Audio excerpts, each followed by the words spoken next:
मैं हूं doctor Saket Mittal, cancer surgeon, SCG cancer hospital Indore से। आज जीआई मैलिग्नेंसी यानी पेट के कैंसर के बारे में बात करेंगे।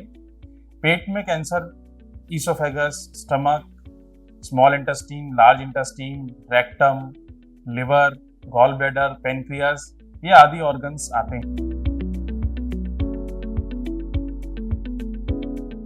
फूड पाइप के कैंसर की अगर बात करें तो उसका मोस्ट कॉमन सिम्टम होता है कि खाना अटकना या गंभीर समस्या में पानी अटकना। पेट का या स्टमक का कैंसर की अगर बात करें तो इसके सिम्टम्स जैसे भूख ना लगना, थोड़ा खाना खाने के बाद पेट में फूलन आना या खाना खाने के बाद थोड़ी देर बाद अनायास ही पूरा खाना बाहर निकलना, वॉमिटिंग आना, वजन का घटना, लेटरिन में कालापन, ये आदि सिम्टम्स स्टमक कैंसर के हो सकते हैं।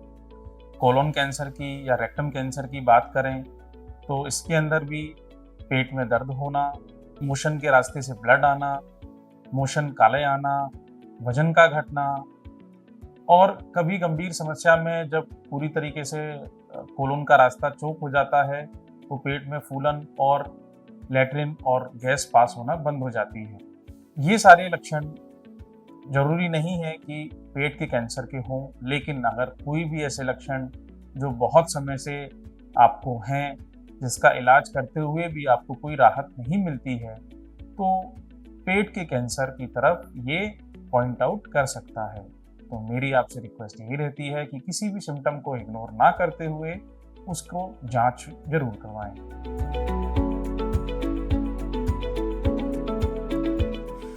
अगर आपके लक्षण के अनुसार ऐसा लगता है ये पेट के ऊपरी भाग का है, जैसे फूड पाइप, ईसोफेगस या फिर स्टमक कैंसर है, तो सबसे पहला इन्वेस्टिगेशन जो करते हैं वो है अपर जीआई एंडोस्कोपी, अर्थात कैमरे द्वारा एंडोस्कोपी का करना, जो फूड पाइप को और स्टमक और ड्यूडेनम के कुछ पार्ट तक को देखता है।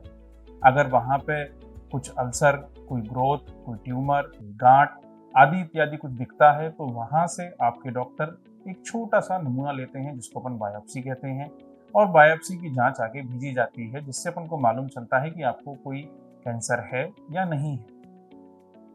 सिमिलरली अगर कोलोन या रेक्टम, जिसको बोलते हैं बड़ी आंत, या रेक्टम नीचे के हिस्से का कोई कैंसर या लक्षण ऐसा दिखता है तो नीचे से उसको कोलोनोस्कोपी बोलते हैं। मतलब नीचे से कैमरे के द्वारा यही सब चीजें देखी जाती हैं और सिमिलरली उसमें भी बायोप्सी ली जाती है, जिससे अपन को मालूम चल सके कि इसमें कैंसर है या नहीं है। दूसरी मुख्य जांच होती है सीटी स्कैन। सीटी स्कैन बेहद सिंपल और क्विक स्कैन होता है और जनरली इसको चेस्ट के साथ एब्डोमेन का स्कैन लिया जाता है। इससे अपन को ये अंदरूनी भाग के बारे में और जानकारी मिलती है कि कैंसर आपके किसी अंग में लिमिटेड है या कैंसर किसी और भाग में फैला हुआ है या नहीं फैला हुआ है, या किसी अन्य भाग को वो प्रभाव कर रहा है या नहीं कर रहा है। ये दो बहुत इंपॉर्टेंट स्कैन और एंडोस्कोपी कोई भी कैंसर, जीआई कैंसर को देखने के लिए बेहद जरूरी होती है। उसके बाद कुछ केसेस में ट्यूमर मार्कर्स होते हैं, मतलब रक्त लिया जाता है, ब्लड टेस्ट लिया जाता है, कुछ ट्यूमर मार्कर्स कराए जाते हैं। जैसे कोलोन और रेक्टम के केसेस में ये बहुत ज़्यादा उपयोगी रहता है। गॉल ब्लैडर का केस हो, लिवर कैंसर के केसेस में भी ये ट्यूमर मार्कर्स कराए जाते हैं। लिवर कैंसर के केसेस में भी यह बायोप्सी के द्वारा प्रूफ किया जा सकता है कि इसमें ये कैंसर है या नहीं है। इसको ultrasound guided core needle biopsy कहा जाता है।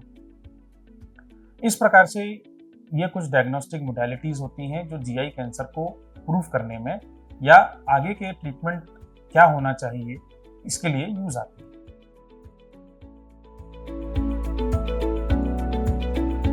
एससीजी कैंसर हॉस्पिटल इंदौर में कोई भी पेशेंट अगर जीआई मैलिग्नेंसी या फिर पेट के कैंसर का आता है तो पहली चीज उसकी ट्रीटमेंट प्लानिंग में हम मल्टी डिसिप्लिनरी ट्यूमर बोर्ड, जिसको एमडीटी कहा जाता है, उस केस को उसमें डिस्कस करते हैं। उसमें पेशेंट की सारे सिम्टम्स, उसकी सारी रिपोर्ट्स, जांचें, सबका डिस्कशन होता है। एमडीटी के अंदर सर्जन, कैंसर सर्जन, हमारे मेडिकल ऑन्कोलॉजिस्ट, हमारे रेडिएशन ऑन्कोलॉजिस्ट, हमारे पैथोलॉजिस्ट, हमारे रेडियोलॉजिस्ट, सभी डिपार्टमेंट्स के सारे डॉक्टर्स एक साथ उस केस को डिस्कस करते हैं। उस केस के बारे में पूर्णतः जानकारी होने के बाद ही उसका हम एससीजी कैंसर हॉस्पिटल में ट्रीटमेंट प्लानिंग करते हैं और वो चीज हम पेशेंट्स को या तो उस मीटिंग में या उस मीटिंग के बाद सारी ब्रीफिंग करते हैं। इस अप्रोच से पेशेंट को बहुत ज़्यादा बेनिफिट होता है। इस अप्रोच में हम ट्रीटमेंट ऑप्शंस के अलावा उसकी सोशल लाइफ, फाइनेंशियल स्टेटस और सोशल सपोर्ट सिस्टम भी डिस्कस करते हैं, क्योंकि दोस्तों अपन को मालूम है कोई भी कैंसर का ट्रीटमेंट लंबा होता है।